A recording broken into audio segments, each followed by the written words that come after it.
गुप्त काल के साहित्य और धार्मिक जीवन के बाद आज जो हमारा टॉपिक है विज्ञान और उनके स्थापत्य कला।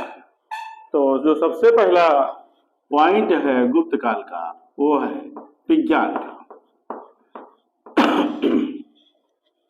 अगर हम देखते हैं तो गुप्त युग में विज्ञान की विविध शाखाओं का सम्यक विकास हुआ है, जिसमें कि अंकगणित है, ज्योतिष है, रसायन शास्त्र है और धातु विज्ञान है। इस समय के सबसे प्रसिद्ध जो गणितज्ञ थे वो थे आर्यभट्ट। तो आर्यभट्ट जो थे वो गुप्त काल के ही समकालीन गणित के विद्वान थे। इनकी प्रमुख जो कृति है वो आर्यभट्टियम है और आर्यभट्ट के द्वारा गणित के विविध नियमों का प्रतिपादन किया गया है। इन्होंने ही सबसे पहले इस बात की खोज की थी कि पृथ्वी अपनी धुरी पर घूमती है। जो सबसे पहला प्रतिपादन है कि पृथ्वी अपनी धुरी पर घूमती है वो आर्यभट्ट की देन है और आज से लगभग 1500 साल पहले की बात है। तो आप समझिए कि उस समय भारत का गणित कितना आगे था। इसी प्रकार से जो दूसरे विद्वान हैं बारहमिहिर हैं। बारहमिहिर ज्योतिष शास्त्र के विद्वान थे और ये भी गुप्त युग के ही विद्वान थे। इनकी जो प्रमुख रचना है बृहद जातक है। ये बृहद जातक जो रचना है वो बारहमिहिर की है। इसमें इन्होंने विभिन्न ग्रह और नक्षत्रों की स्थिति पर विचार किया है और उनके बारे में बताया है। इसी प्रकार से बारहमिहिर की अन्य रचनाओं में पंच सिद्धांतिका, बृहद संहिता, लघु जातक ये सभी प्रमुख ग्रंथ हैं। पंच सिद्धांतिका में उन्होंने उस समय के भारत में प्रचलित ज्योतिष के सिद्धांतों का विवरण दिया है। तो आर्यभट्ट और बारहमिहिर ऐसे विद्वान थे जो गणित और ज्योतिष के थे, जो गुप्त काल के थे। इसी प्रकार से हम देखते हैं तो चंद्रगुप्त द्वितीय का जो महरौली का लौह स्तंभ है वो गुप्त काल का है और धातु विज्ञान का सर्वश्रेष्ठ उदाहरण है। जो महरौली का स्तंभ है ये धातु विज्ञान का सबसे बड़ा उदाहरण है। क्यों है? क्योंकि लगभग ये 1500 साल पुराना है और 1500 साल से आज तक पृथ्वी पर ये खड़े रह करके गर्मी, सर्दी और बरसात के मौसम को झेलता रहा है।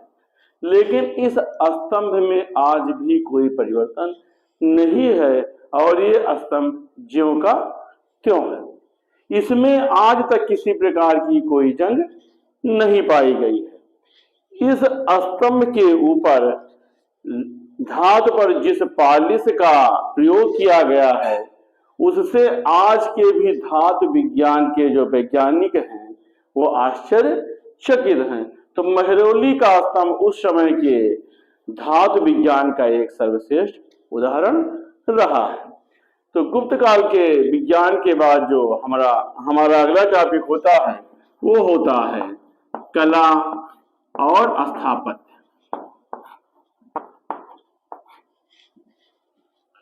गुप्त काल में हम देखते हैं तो संस्कृत के विभिन्न क्षेत्रों में विकास के साथ साथ कला और स्थापत्य के क्षेत्र में भी गुप्त युग की उपलब्धि भारत के इतिहास में अत्यंत महत्वपूर्ण स्थिति में है।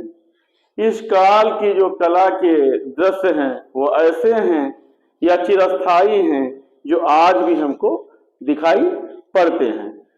गुप्त काल के कला उत्तर भारत में हमें एक अद्भुत रूप में दिखाई पड़ते हैं और कला की विभिन्न विधियों में वास्तु स्थापत्य कला, चित्रकला, मृदभांड कला आदि सबका इस विकास में सम्यक विकास हुआ था।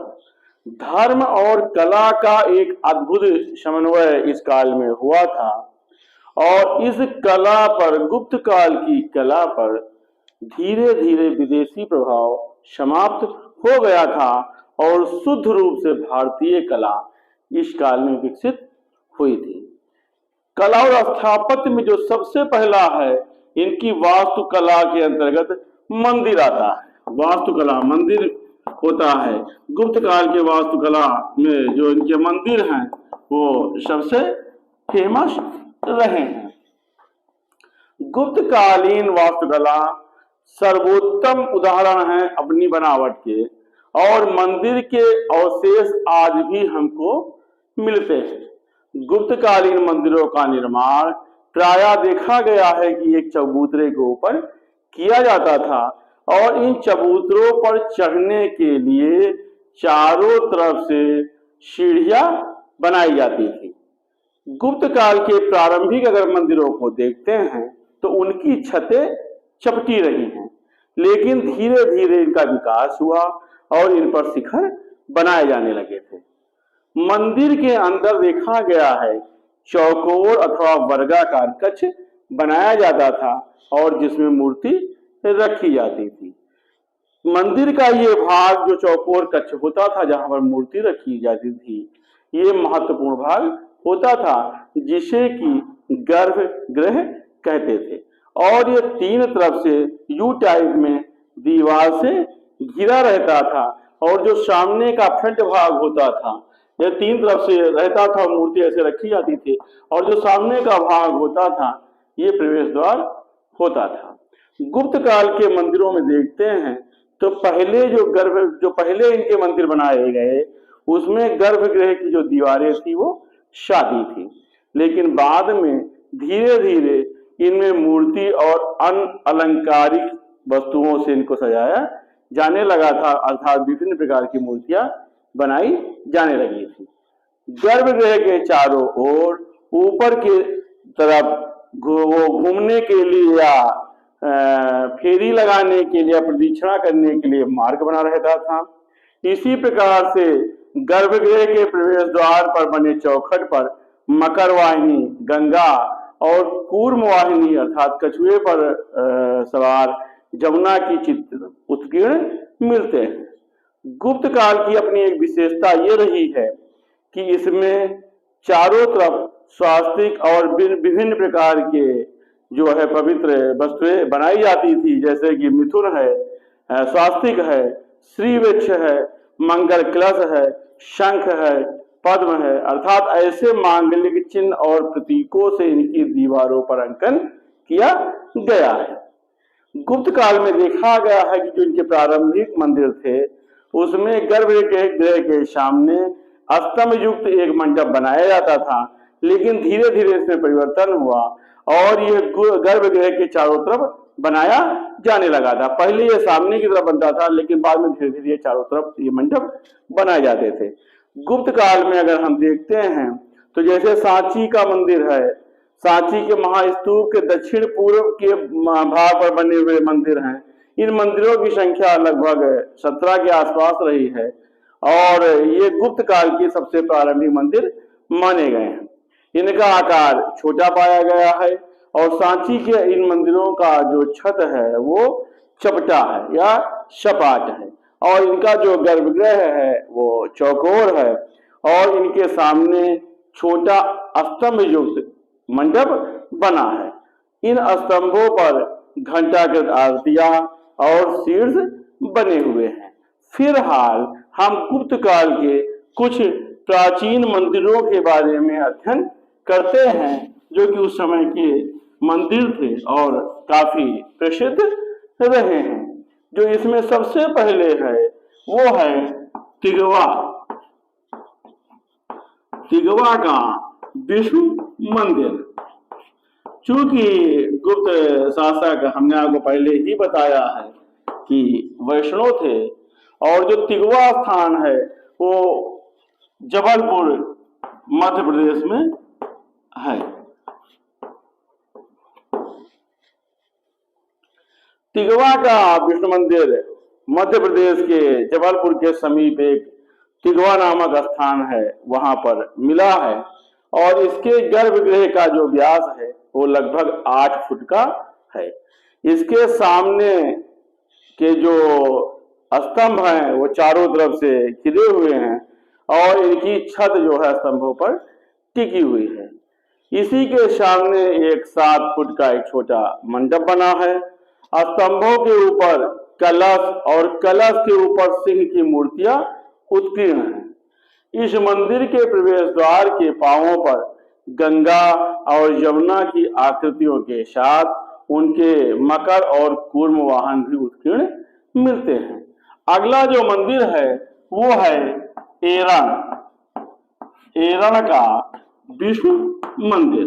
ये सभी जो है वो गुप्त काल के मंदिर हैं।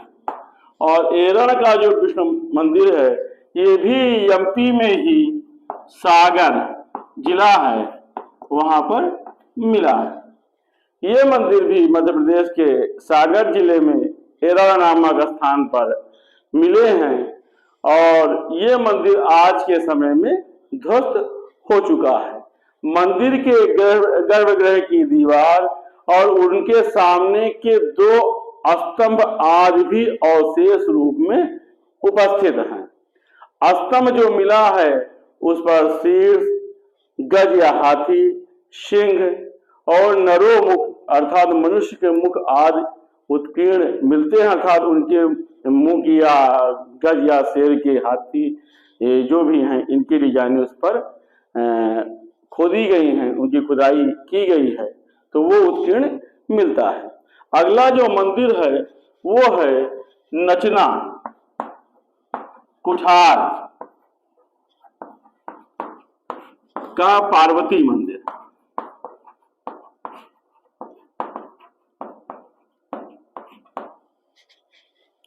नचना कुठार का जो पार्वती मंदिर है ये पन्ना जिले में है और पन्ना जिला भी एमपी में है। मध्य प्रदेश के पन्ना जिले में अजयगढ़ नामक स्थान के समीप नचना कुठार नामक एक स्थान है छोटा सा, वहां पर यह मंदिर प्राप्त हुआ है।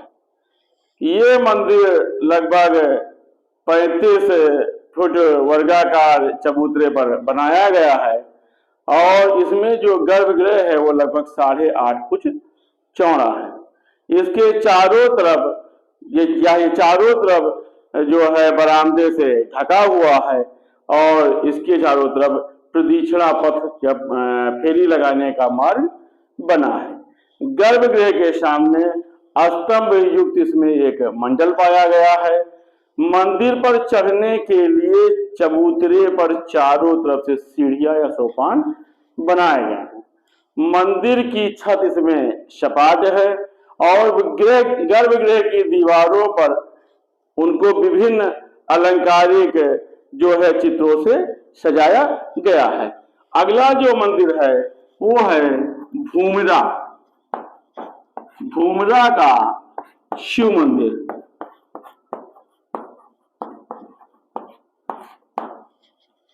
भूमरा का शिव मंदिर ये सतना जिले में है और सतना भी एमपी में है। मध्य प्रदेश के सतना जिले के पास भूमरा नामक स्थान पर ये पत्थर से बना हुआ शंकर जी का एक मंदिर प्राप्त हुआ है और इसमें जो मंदिर का आज के समय में है वो गर्भगृह ही प्राप्त हुआ है। इसमें प्रवेश द्वार पर गंगा और यमुना की आकृतियां उत्कीर्ण मिलती हैं जो कि इनकी दीवारों के चौखट पर सजाया गया है। मंदिर की छत इसमें भी चिपटी है और गर्भगृह के भीतर एक मुखी शिवलिंग इसमें मिला है या वो स्थापित है। इसके सामने स्तंभ युक्त मंडप और चारों तरफ प्रदक्षिणा पथ बने हुए मिलते हैं। इसी प्रकार से सतना जिले में ही उचेहरा नामक स्थान के पास पिपरिया नामक एक स्थान पड़ा है और 1968 में डॉक्टर वाजपेयी ने एक विष्णु मंदिर की खोज की है जिसमें की एक मूर्ति है। यहाँ पर गर्भगृह को काफी सजावटी अलंकारिक वस्तुओं से सजाया गया है और इनके स्तंभ पर पत्रावली, नगर मुख, व्याघमुख आदि का अलंकरण किया गया है। 12 अवतार और 9 ग्रह का भी इस पर अंकन किया गया है। विष्णु की प्रतिमा के पास ही इसमें 12 की एक मूर्ति मिलती है। इसके अतिरिक्त हम देखते हैं तो सतना में खोह नामक स्थान पर, उचेहरा नामक स्थान पर, नागौद नामक स्थान पर और जबलपुरी में नदी नामक स्थान पर भी गुप्त काल के मंदिर प्राप्त हुए हैं। लेकिन गुप्त काल का जो सबसे प्रसिद्ध मंदिर प्राप्त हुआ है वो है देवगढ़ का दशावतार का मंदिर।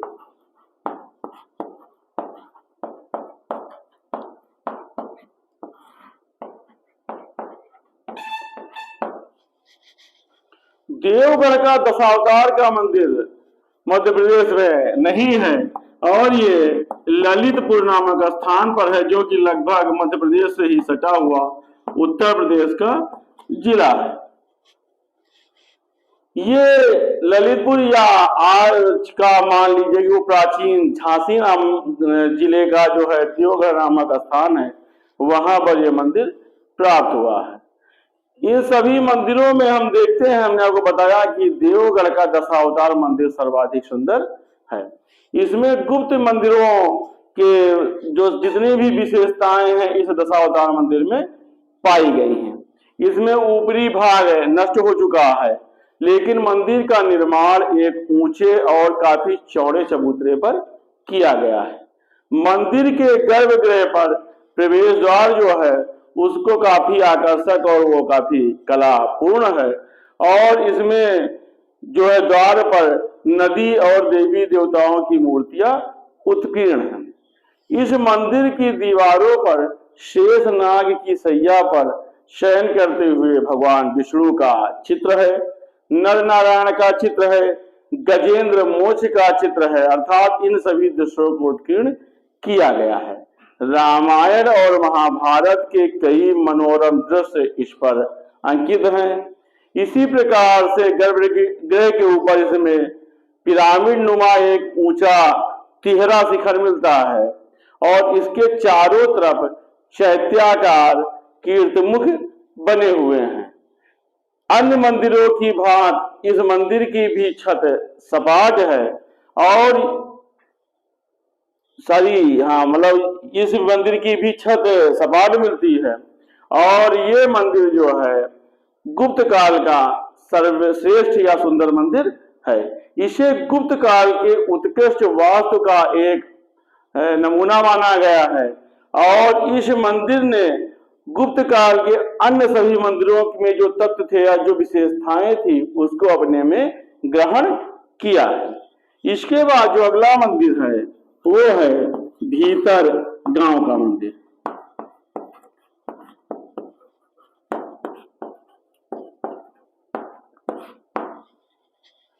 भीतर गांव का मंदिर भी उत्तर प्रदेश में मिला है और ये कानपुर जिले में स्थित है। ये उत्तर प्रदेश के कानपुर जिले का एक मंदिर है और इस मंदिर का निर्माण जो है वो ईंटों से हुआ है। जहां पर अन्य मंदिरों का निर्माण पत्थरों से हुआ है, वहीं पर भीतर गांव के मंदिर का निर्माण ईंटे से किया गया है। ये मंदिर एक वर्गाकार चबूतरे पर बना है और इसमें जो गर्भगृह है वो भी वर्गाकार है। गर्भगृह के सामने इसमें एक मंडप है। देवगढ़ के दशावतार मंदिर की तरह ही भीतर गांव का मंदिर भी शिखर युक्त है, अर्थात पिरामिड वाली छत इसमें बनी है और इसका शिखर लगभग 70 फुट ऊंचा है। शिखर में चैत्याकार मेहराब बनाए गए हैं और इनकी बाहरी दीवारों पर हिंदू देवी देवताओं के चित्र बने हैं, जिसमें कि आदि बाराह, दुर्गा, नदी देवता आदि के चित्र बने हैं। संपूर्ण रचना इसकी जो है वो भव्य और आकर्षक है और ये मंदिर वेद और पुराण के जो विविध घटनाएं हैं या जो विविध आख्यान हैं उनसे ये मंदिर काफी सजा हुआ है। तो इस प्रकार से देखते हैं कि गुप्त काल के काफी ऐसे मंदिर हैं जो हमें अपनी उत्कृष्ट वास्तुकला का उदाहरण प्रस्तुत करते हैं। इसी प्रकार से कई अन्य मंदिर प्राप्त हुए हैं, जैसे कि मध्य प्रदेश के रायपुर जिले में सिरपुर नामक स्थान पर ईंटों से बना हुआ एक मंदिर प्राप्त हुआ है, और इसका जो गर्भगृह मिला है उसको देख करके इसे लक्ष्मण मंदिर कहा गया है। इसका भी जो वास्तु है वो भीतर गांव मंदिर के समान है। प्रवेश द्वार का जो है वो ईंटों से बना, डांट ईंटों से बना हुआ है, जो डांट की छतें ऐसी टेढ़ी आकर के जुड़ जाती थी गोलाकार, उन ईंटों से बना हुआ है। और इसी प्रकार से मध्य प्रदेश में कुछ मंदिरों पर राम और सीता के भी मंदिर मिलते हैं। और इस प्रकार से हम देखते हैं तो गुप्त काल के जो कुछ मंदिर हैं वो राजस्थान में प्राप्त हुए हैं, जैसे कि राजस्थान में कोटा के पास मुकुंद दर्रा पर एक मंदिर प्राप्त हुआ है। इसे भी प्रारंभिक गुप्त काल का ही मंदिर माना गया है। राजस्थान में जो कोटा पर दर्रा नामक स्थान, मुकुंद दर्रा नामक स्थान पर मंदिर प्राप्त हुआ है, इसका भी निर्माण एक ऊंचे आयताकार चबूतरे पर किया गया है, और उस चबूतरे पर चढ़ने के लिए चारों तरफ से सीढ़ियां बनाई गई हैं। इसका जो गर्भगृह है वो चारों तरफ से स्तंभों पर टिका है, और इसके सम्मुख स्तंभ युक्त मुख मंडप आदि बनाए गए हैं। इसी प्रकार से हम देखते हैं तो गुप्त काल में मंदिरों के अलावा स्तूप और गुहा स्तूप भी बनाए गए थे। गुप्त काल के जो कुछ स्तूप है, जैसे कि सारनाथ का धम्मिक स्तूप है, और राजगृह नामक स्थान पर स्थित जरासंध की बैठक का निर्माण भी गुप्त सम्राटों के शासनकाल में किया गया था। धम्मिक का स्तूप 128 फीट ऊंचा है, और इसका निर्माण किसी चबूतरे पर नहीं किया गया है, बल्कि जमीन पर एक समतल धरातल पर किया गया है। इसके चारों कोने पर बौद्ध या गौतम बुद्ध जी की मूर्तियों को रखने के लिए ताक या चबूतरे बनाए गए थे। इसी प्रकार से हम देखते हैं तो गुप्त काल में गुहा स्थापत्य कला का भी काफी विकास हुआ है, जैसे कि ब्राह्मण और बौद्ध जो दो गुहा विहार है ये गुप्त काल में ही बनाए गए हैं। विदिशा के पास उदयागिर की कुछ गुफाओं का निर्माण भी इसी काल में हुआ है। यहाँ पर जो गुफाएं हैं वो भागवत और शैव धर्म से संबंधित हैं। उदयागिर पहाड़ी से चंद्रगुप्त द्वितीय के सचिव, हमने आपको पहले ही बताया था कि वीरसेन का एक अभिलेख मिलता है, जिससे पता चलता है कि वीरसेन शैव धर्म का उपासक था। इसी प्रकार से उसने जो है शैव गुफाओं का निर्माण कराया है, और उदयागिर पर ही बाराह की एक गुफा है जिसका निर्माण भगवान विष्णु के सम्मान में कराया गया था। इन गुहाओं में चौकोर और सादे गर्भगृह बनाए गए हैं, अर्थात उन पर कोई डिजाइन नहीं बनाई गई है। इनके जो सामने के छत है वो स्तंभों पर टिकी हुई है। तो हम देखते हैं कि गुप्त काल में काफी बौद्ध गृह और स्तूप के साथ साथ मंदिर का भी निर्माण किया गया है। गुप्त काल में ही बाघ की गुफाएं जो है वो बौद्ध धर्म से संबंधित हैं, उनका निर्माण कराया गया था। इसी प्रकार से मध्य प्रदेश के धार नामक जिले पर सैनी की गुफाएं प्राप्त होती हैं। तो हम देखते हैं कि विभिन्न समय पर विभिन्न प्रकार के निर्माण गुप्त काल में कराए गए हैं। इसके बाद मंदिरों के निर्माण के बाद जो हमारा अगला टॉपिक होता है वो होता है मूर्तियां।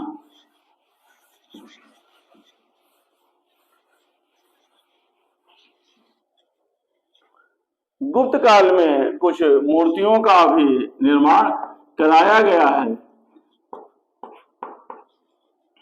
हम देखते हैं कि वास्तुकला के साथ साथ गुप्त काल का मूर्ति कला भी काफी विकसित था, और गुप्त काल की अधिकतर मूर्तियां हिंदू धर्म से और वैष्णव धर्म से संबंधित थी। लेकिन इस काल में कुछ बुद्ध की भी मूर्तियां मिलती हैं। गुप्त कालीन मूर्तिकारों ने कुषाण कालीन जो मूर्तियों में नग्नता और पूर्व मध्यकालीन में प्रतीकात्मक सूक्ष्मता दिखाई गई थी, उन दोनों में ही समन्वय स्थापित करके गुप्त काल की मूर्तियों का निर्माण किया गया है। यही कारण है कि गुप्त काल की जो मूर्तियां हैं वो संतुलित अवस्था में हैं, आध्यात्मिक हैं, भद्र हैं अर्थात भद्रता की श्रेणी में हैं, और इन मूर्तियों में शालीनता दिखाई पड़ती है। यहाँ तक कि इस प्रकार के जो मूर्तियां हैं, जो बुद्ध मूर्तियां हैं, वो गांधार कला शैली से बिल्कुल अछूती हैं, अर्थात उन पर गांधार कला शैली का कोई प्रभाव नहीं है।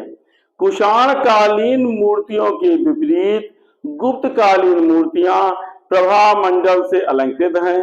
गुप्त काल में हम देखते हैं तो 3 बौद्ध मूर्तियां उल्लेखनीय हैं, जिसमें सबसे पहली जो मूर्ति है वो है सारनाथ की बुद्ध मूर्ति।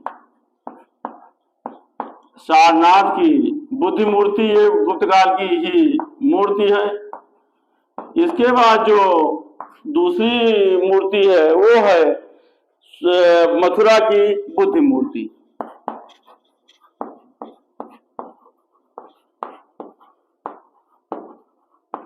और जो तीसरी है वो है सुल्तानगढ़ की मूर्ति। ये तीनों बौद्ध मूर्तियां हैं।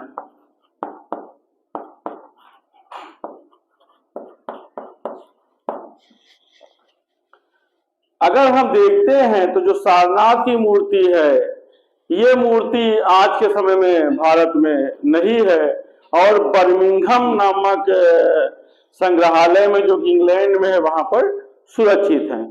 सारनाथ की मूर्ति हम देखते हैं सबसे अत्यधिक आकर्षक है और ये मूर्ति लगभग 2 फुट 4 इंच ऊंची है।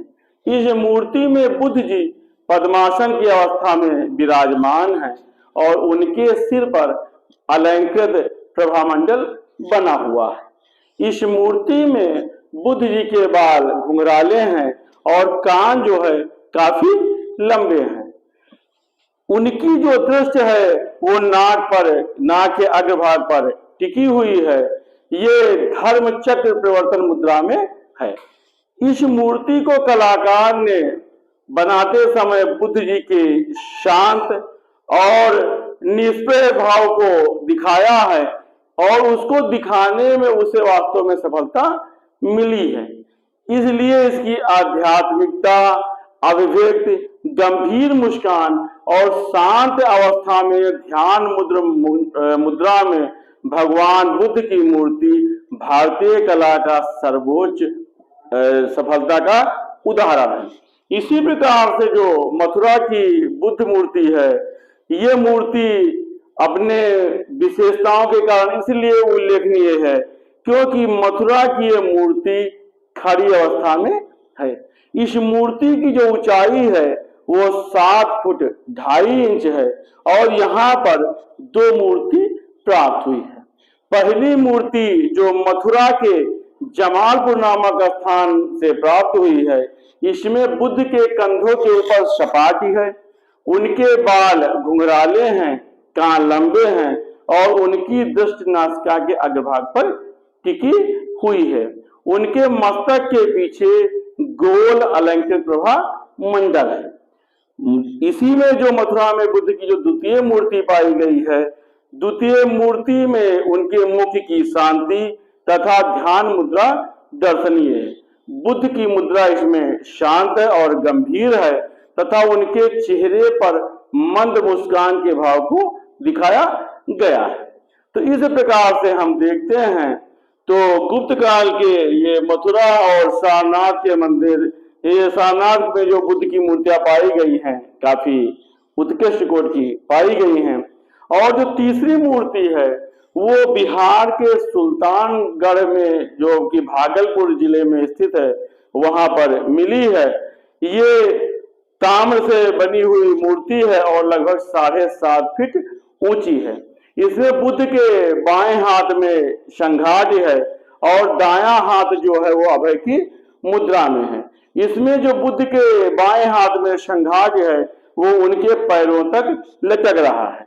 यह मूर्ति भी काफी सजीव और प्रभावशाली प्रतीत होती है। इन बौद्ध मूर्तियों के अलावा अगर हम देखते हैं और हम जानते हैं तो जो गुप्त शासक थे वो वैष्णव मत के पोषक थे, इसलिए उनके समय में बहुसंख्यक भगवान विष्णु की मूर्तियों का निर्माण किया गया है। उनके साहित्य और लेखों में भी इस बात के उदाहरण मिलते हैं। जैसे कि भीतरी अभिलेख से पता चलता है कि स्कंदगुप्त के काल में भगवान विष्णु की एक मूर्ति स्थापित कराई गई थी। इस काल में विष्णु भगवान की मूर्तियों को चतुर्भुज रूप में दिखाया गया है। उनके सिर पर मुकुट, गले में हार, केयूर और कानों में कुंडल को दिखाया गया है। मथुरा, देवगढ़ और एरण से जो मूर्तियां प्राप्त हुई काफी उल्लेखनीय है और इन्हीं स्थितियों में बनी हुई हैं। देवगढ़ के दशावतार मंदिर से जो प्राप्त मूर्ति है उसमें भगवान विष्णु को शेषनाग की शैया पर दिखाया गया है और इसे अनंतसाई कहा गया है। भगवान विष्णु के शरीर पर विविध अलंकरण हैं। उनके एक तरफ शिव भगवान और ऐरावत हाथी पर सवार इंद्र की प्रतिमाएं हैं। इसी काल में भगवान विष्णु के 12 अवतार की मूर्तियों का भी निर्माण किया गया था। उदयागिरि में इस काल में बनी एक विशाल बाराह की प्रतिमा प्राप्त हुई है, जिसके पृष्ठभाग पर मकर और कच्छप पर सवार गंगा और यमुना देवी या नदियों की आकृतियां उत्कीर्ण हैं। इसमें 12 भगवान को पृथ्वी को अपने दांतों पर उठाए हुए दिखाया गया है। ये प्रतिमा भगवान विष्णु के कल्याणकारी स्वरूप का द्योतक है और पृथ्वी की रक्षा के लिए निर्मित विशाल विराह का रूप धारण किए हुए दिखाया गया है। तो इससे पता चलता है कि भगवान विष्णु द्वारा पृथ्वी की रक्षा या उनका पोषण किया जा रहा है। इतिहासकार बाथम के अनुसार यह गंभीर भावना है जिसने इस आकृति के निर्माण की प्रेरणा दी है और संभवतः ये पहली ऐसी मूर्ति है जिसमें पशु मूर्ति को स्थान दिया गया है और आधुनिक काल में भारत के या संसार के मनुष्यों को सच्चा धार्मिक संदेशा इस मूर्ति से प्राप्त होता है। भगवान विष्णु के अलावा देखते हैं तो इस काल में शैव मूर्तियां भी प्राप्त हुई हैं, जिनमें करमगंगा पर प्राप्त चतुर्मुखी भगवान शिव की आकृति है। इसी प्रकार से खो नामक स्थान से एक मुखी शिवलिंग की आकृति प्राप्त हुई है। एक मुखी शिवलिंग भूमिरा के शिव मंदिर के गर्भगृह में भी स्थापित था। इन मूर्तियों को मुखलिंग कहा गया है। इनमें भगवान शंकर के सिर पर जटाजूट, गले में रुद्राक्ष की माला और कानों में कुंडल को दिखाया गया है। ध्यान वाली अवस्था में भगवान शिव जी को दिखाया गया है। उनके नेत्र आधे खुले हैं और उनके ओंठों पर मुस्कान व्याप्त है। जटाजूट के ऊपर उसमें अर्ध चंद्राकार या अर्धचंद्र को भी दिखाया गया है।